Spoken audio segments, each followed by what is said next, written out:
మీరే భవిష్యత్తు కదా, మీకు కనిపించకపోతే అట్లా. పాపం నిజంగా మీరు దసరా సెలవుల్లో ఇంట్లో కూర్చొని సరదాగా ఉండాల్సిన మీరు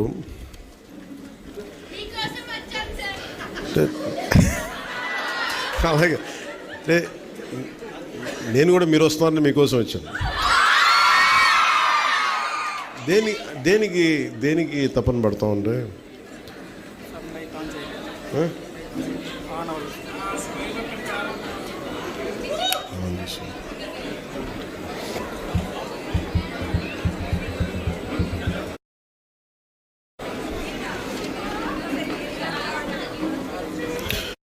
మన తల్లిదండ్రులు కానీ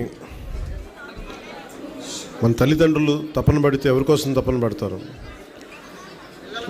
బిడ్డలు బాగుండాలి తపన పడతారు. ప్రభుత్వాన్ని ఎవరైనా సరే పెద్దలు వాళ్ళ ప్రభుత్వం ఒక స్థాయికి వచ్చాక అందరూ బాగుండాలని కోరుకుంటాం.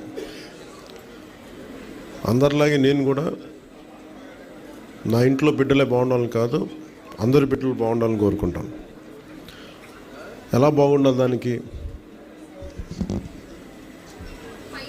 మీరు పర్యావరణం చాలా కీలకమైనది. నాకు చిన్నప్పుడు ఎలా అనిపించేది అంటే స్కూల్లో చెట్లు ఉండేవి కావు సరిగ్గా. ఉన్న చెట్లని పిల్లలంతా కొమ్మలుగా కానుగ చెట్లు ఉండే, కానుగ చెట్లు ఏమి తొయ్యకపోతే ఏం చేస్తాను, ఇరుస్తూ ఉండేవాళ్ళు కొమ్మలు.